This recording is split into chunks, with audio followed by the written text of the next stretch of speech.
శ్రీ గురుభ్యో నమః. ప్రేమజ్యోతి మాస్టర్ ఈకే గారి ఆధ్యాత్మిక ప్రస్థానములోని విశేషములను ఎంతో హృద్యంగా మనకు తెలియచేయున్నటువంటి పరమపావనమైన గ్రంథము. అటువంటి ఈ గ్రంథమును మనము అధ్యయనం చేస్తూ ఉన్నాము. అందులో భాగంగా ప్రాక్పశ్చిమములు అనే అధ్యాయంలో మనము ఉన్నాము. రచయిత చెబుతూ ఉన్నారు, ఇంకొక సందర్భంలో జర్మనీ దేశానికి చెందిన ఊఫ్లే దంపతులు ఆయనను దర్శించారు. అంటే మాస్టారు ఆ భూప్రదక్షిణ యాత్రలో ఉన్నప్పుడు ఈ దంపతులు ఆయన దర్శించారండి. ఊఫ్లే సతీమణికి కొన్ని విచిత్రమైన అనుభవాలు కలుగుతున్నాయి. ఆమె తనకు తెలియని గ్రంథాన్ని రచన చేస్తూ ఉన్నది. ప్రతిరోజు నిర్ణీత కాలంలో కలం పట్టుకుంటే ఆమెకు తెలియకుండానే భావమయ కక్షలో అందిన విషయాలతో గ్రంథ రచన సాగిపోతున్నది. దానిలో ఏవో చిత్రపటములు, రేఖాగణిత వ్యూహముల నిర్మాణము, కొన్ని రంగులతో కూడిన బొమ్మలు, వాటి వివరణ మొత్తం కొన్ని వందల పేజీలకు మించినది. ఆమె ఈ విషయము చెప్పి ఆ గ్రంథము గూర్చి వివరించమని మాస్టర్ గారిని వేడుకొనినది. ఆమెను మెల్లగా చదవమని ఆమె మనస్సుతో సంబంధం పెట్టుకొని శ్రీవారు అది అంకెలకు, ఆకారములకు, రంగులకు, శబ్దములకు, అర్థమునకు, మనస్సునకు గల సంబంధమును వివరించు శాస్త్రము ఆ గ్రంథము అని తెలుసుకొనిరి. చోటులో ప్రజ్ఞ, అణువుల ఉత్పత్తి, శక్తి స్వభావము, బ్రహ్మాండ పిండాండముల సమన్వయము మొదలైన విషయాలు ఆ గ్రంథములో చెప్పబడ్డాయని వారు గ్రహించిరి. నిశ్చలముగా గమనించిన తరువాత ఒక అజ్ఞాత గురువు ఈ శాస్త్ర గ్రంథమును ఆమె ద్వారా వ్రాయించుచున్నారని వానికి అవగతమైనది. ఆమెకు ఆ గ్రంథమున చెప్పబడిన విషయాలను అర్థము చేసుకొనుటకు వీలయ్యేట్టు వాటిని ఒక చిత్రమైన వ్యక్తి మాస్టర్ గారికి వివరించి ఉన్నాడు. అప్పుడు వారు న్యూమోగ్రామ్, పల్మోగ్రామ్, క్లోరోనామ్ అను 3 శీర్షికలలో ఈ శాస్త్రాన్ని నేర్చుకొనిరి. అంటే 3 విభాగాలండి, 3 చాప్టర్సు అట్లా అనుకోవచ్చు మనం. శ్రీవారు ఊఫ్లే వనితకు మానసిక కక్ష ద్వారా నూతన శాస్త్రబోధన చేసి ఆ గ్రంథమును అందించుచున్న గురువెవ్వరో తెలుసుకొనుటకు ఆ రాత్రి ధ్యానము చేసిరి. ధ్యానమున వారికి ఈ క్రింది విషయములు స్పష్టముగా అనుభూతమైనవట. మాస్టర్కి ధ్యానంలో అనుభూతమైన విషయాలు అవి చెప్తున్నారండి. ఏమిటా విషయాలు? క్రీస్తు పూర్వము 28,000 సంవత్సరముల క్రిందట చీనా దేశమున 2 విభిన్న రక్తశాఖలకు చెందిన జాతులు నివసించుచుండిరి. ఒక జాతి చింగ్ అను తెగ, వీరు మంగోలు జాతికి చెందినవారు. రెండవ జాతి టులాంగ్ అను తెగవారు, ఈశాన్య దేశమునకు చెందినవారు. వీరు ప్రేమ జ్ఞానములకు సంబంధించిన 2వ ఆధ్యాత్మిక కిరణమునకు చెందినవారు.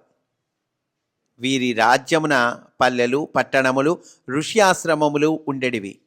వీరు అప్పటి బ్రాహ్మణ జాతివారు. వీరి గృహములు మధ్యల ఆకారమున 5 అంతస్తులలో ఉండి 5వ అంతస్తు ధ్యాన మందిర కుటీరము ఉండేటిది. పశ్చిమమున హోమవేదికలు, తూర్పున సూర్యోదయ కిరణములు సూటిగా ప్రసరించుచున్నట్లు ద్వారము ఉండేటివి. హోమవేదికపై ఒక పీఠము, దానిపైన ఒక కోణము మీద నిలబెట్టబడిన చలిత చతురస్ర పూజా మందసము, అంటే తిరుగుతూ ఉండేటువంటిదండి, మూవబుల్ చలిత చతురస్ర పూజా మందసము, దానిపై 25 జ్యోతులు వెలుగుచూ ఉండేటివి. ఈ జాతికి చెందిన గురువొక్కడు లహాసా ప్రాంతమున ఉండేటివాడు. అంటే లహాసా అంటున్నానంటే అంటే లాకు హావత్ ఇవ్వాలి, ఆ తర్వాత సా, ఆ ప్రాంతంలో ఉండేవాడు. ఆయన గుప్తనామము ఫల్లాన్. ఆయన ఉపదేశించిన శాఖకు కూడా అదే పేరు. దానికి అర్థము జీవచిత్ర, అంటే జర్మోగ్రామ్ అని అర్థమండి. అంటే ఫన్లాన్ అంటే అర్థం ఏంటండి? జీవచిత్ర. ఆయన కుడి చేతిలో ఒక క్రతుదండము, దాని పేరు కూడా ఫన్లాన్. ఆ దండము పైన చతుర్భుజాకారము గల ధ్వజము అంటే జెండా అండి. భుజములు 4 త్రిశూలముల కొసలు కలిగి ఉండెను. ఈ చతుర్భుజాకారంగా ఉంది అన్నారు కదండి. ఆ భుజాలు ఉన్నాయిగా, చతుర్భుజాల్లో ఆ స్క్వేర్కి భుజాలు ఉంటాయి కదండి. ఆ 4 కూడా త్రిశూలముల కొసలు కలిగి ఉండెను. బ్రహ్మాండ పిండాండములను గూర్చియు తత్వశాస్త్రమును గూర్చియు సమన్వయాత్మకముగా ఈ మహానుభావుడు ఉపదేశించుచుండెను. అంకెలు, ఆకారములు, రంగులు, ధ్వనులు, జీవిత ఘట్టములు సంకేతములుగా వాడబడెను. ఆయన పంచభూతములను, యక్షశక్తులను దమించి వారిచే తన కార్యక్రమమైన ఇన్ యోగ విద్య నిర్వహింపచేయుచుండెడివాడు. దీనివలన మానవునకు పరిణామము కలిగి సిద్ధ ప్రజ్ఞ లభించును. అదండి టోటల్గా ఏమొస్తుంది దీనివల్ల ప్రయోజనము అంటే మానవునకు పరిణామము కలిగి సిద్ధ ప్రజ్ఞ లభించును అంటున్నారు. ఈ ప్రజ్ఞను దిన్ అందురు. జ్వాలకుల్ ఈ ప్రజ్ఞలో పారంగతులు. ఇన్ని జన్మలలోనూ ఫన్లాన్ అను పేరు కలిగిన ఆ పరమగురువు ప్రస్తుత కాలమున ఆ ప్రదేశమున ఒక కొండపై నివసించుచున్నాడు. ఈతడు ప్రస్తుతము టిబెట్ జాతి శరీరమున సన్నగా, పొట్టిగా, బంగారు ఛాయలో ఉన్నాడు. అతడు తన ఉపదేశములను 3 భిన్న ప్రదేశములలో ఉన్న 3 వ్యక్తులకు గ్రంథరూపమున ప్రసాదించుచున్నాడు. ఒకడు జెనీవా పట్టణములోను, ఇంకొకరు కాలిఫోర్నియా సమీప గ్రామములోను, మరి ఒకరు ఇరాన్లోనూ ఉన్నారు. ధ్యానమున అనేక జన్మల యొక్క తెరలను తొలగించి ఈ విషయములన్నీ గ్రహించిన మాస్టర్ గారు వివరములను ఊఫ్లే దంపతులకు విప్పి చెప్పినారు. బ్లావెట్స్కీకి పరమగురువులు మోరియా, కుతుహూమీలు హిమాలయ పర్వత శ్రేణులలో నారద దర్శనం చేయించారు. ఎంతో దూరం నుండి ఊర్ధ్వ దృష్టితో వీణాతంత్రులను మీటుతున్న నారద మహర్షిని దర్శించిన ఆమె కన్నులు మిరిమిట్లు గొల్పగా ఆమె చూడలేక కన్నులు మూసుకున్నదట. ఆల్ప్స్ పర్వతాలలో కులపతికి కలిగిన జీసస్ దివ్య దర్శనాన్ని వారి ఉదాత్త గంభీర వాక్కుల్లో వినటం అనుభూతిప్రదంగా ఉంటుంది. అంటే మాస్టర్కి జీసస్ దర్శనం అయిందండి. ఆ అనుభవాన్ని మాస్టారి మాటల్లోనే విందాము అంటున్నారు రచయిత. ఏంటి మాస్టారి మాటలవి చెప్పుకుందాం. ఇంతలో దిగువ లోయలో దూరముగా ఒక చిన్న కొయ్య కుటీరము కనిపించెను. చుట్టూను విశాలమైన ఆవరణ. ఆవులు, గొర్రెలు గుంపులు గుంపులుగా మేయుచున్నవి. నేను సూటిగా కాలిబాట వెంట దిగి కుటీరమును సమీపించి తిని. గోవుల మెడలకు వ్రేలాడుచున్న పెద్ద గంటలు శబ్దము చేయుచున్నవి. ఇంతలో కన్నులకు కనిపించుచున్న దృశ్యము కాక అదే ప్రదేశమున మరి ఒక దృశ్యము కనిపించినది. ఇక్కడ జాగ్రత్తగా అర్థం చేసుకోవాలండి మనం. కనులకు కనిపించేటువంటి దృశ్యం కాక వేరొక దృశ్యం కనిపించిందట అండి.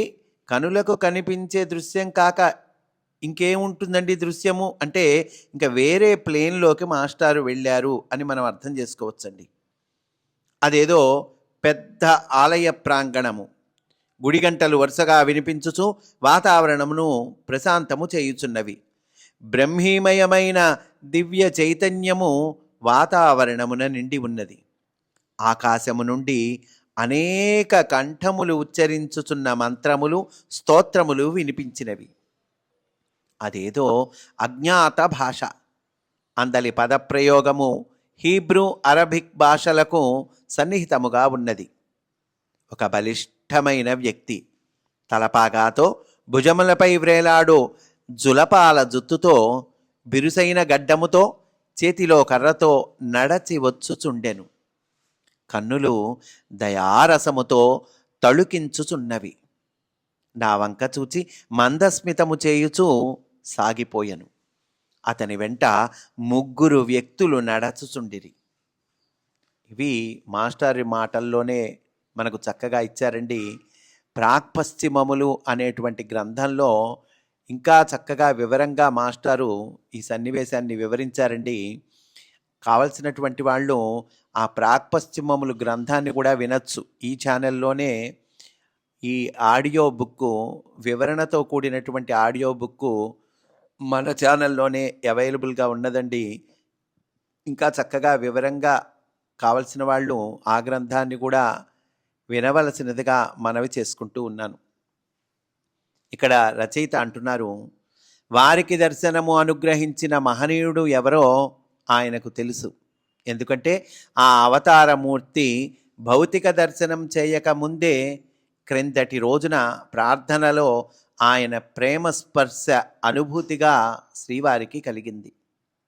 పరమగురువు జీసస్ ప్రస్తుతము శరీరధారి అయి ఆల్ప్స్ లోయలలో ఒక గ్రామమున ఆవులను గొర్రెలను కాచుకొనుచు ప్రచ్ఛన్నుడై తన ఆధ్యాత్మిక కార్యక్రమమును నిశ్శబ్దముగా నిర్వహించుకొనుచుండెనని అని కూడా కొందరు అచ్చటి పెద్దలు చెప్పుచున్నారు.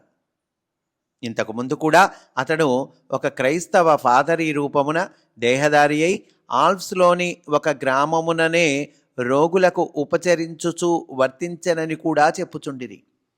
హోమియోపతి మూలికా విధానము నిమిత్తముగా తన స్పర్శతో వ్యాధి నివారణ చేసి ధ్యానము నేర్పుచు జ్ఞానబోధ చేయుచు బైబిలు గ్రంథములోని సారమును ప్రవచనము చేయుచున్నారట.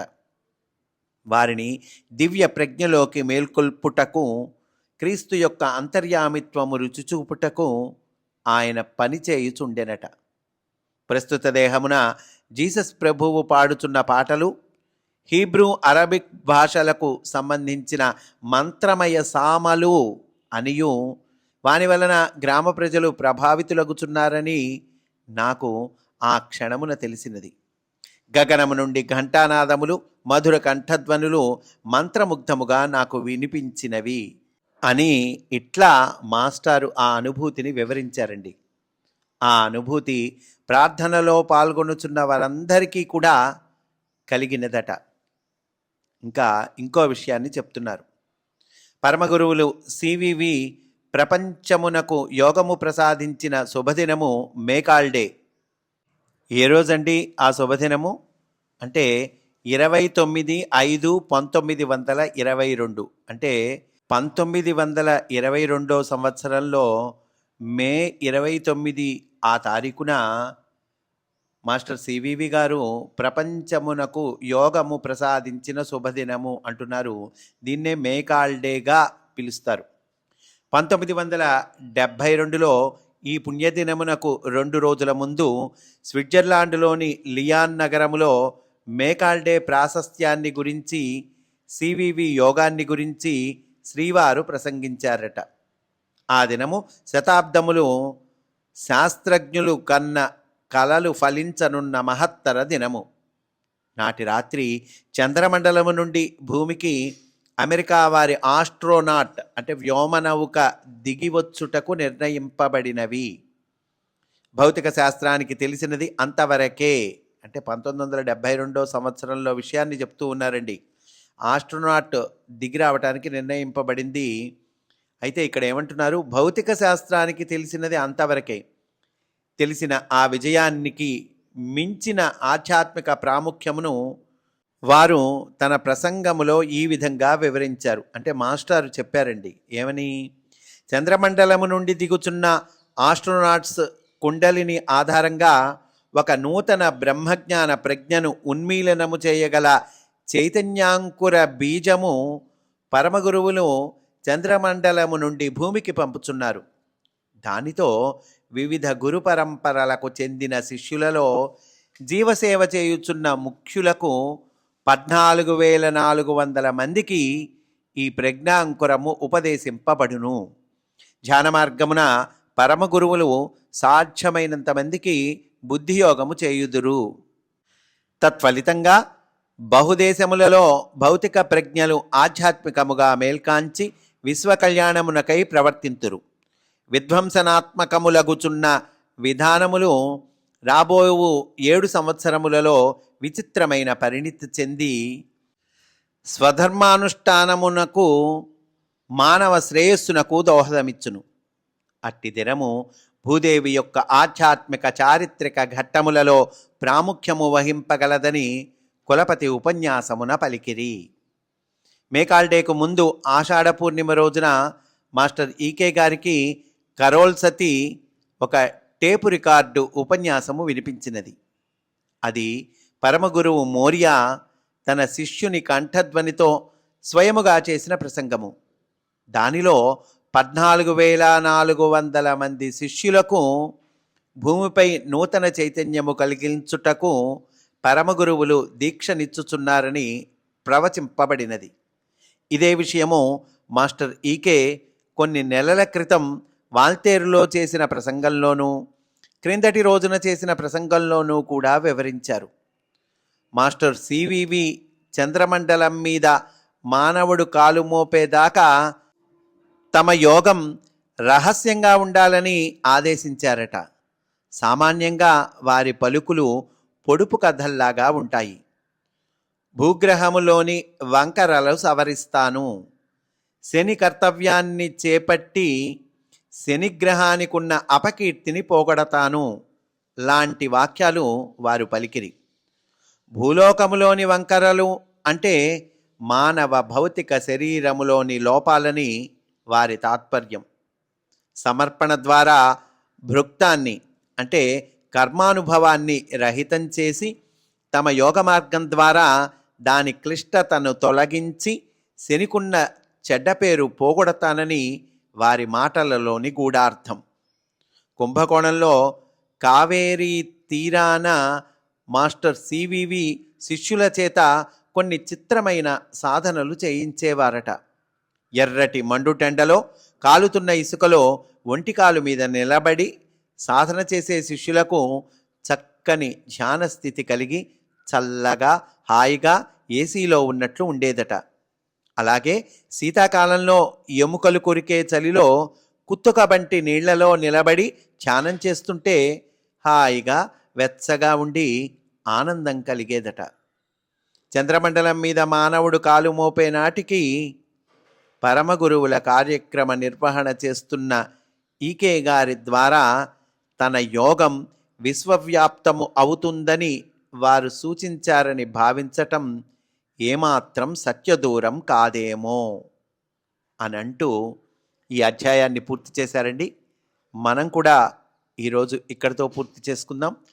తరువాత ఎపిసోడ్లో సమన్వయమూర్తి మాస్టర్ ఈకే అనే అధ్యాయంలోనికి మనము ప్రవేశిస్తాము అని సవినయముగా మనవి చేసుకుంటూ స్వస్తి. వాసుదేవా.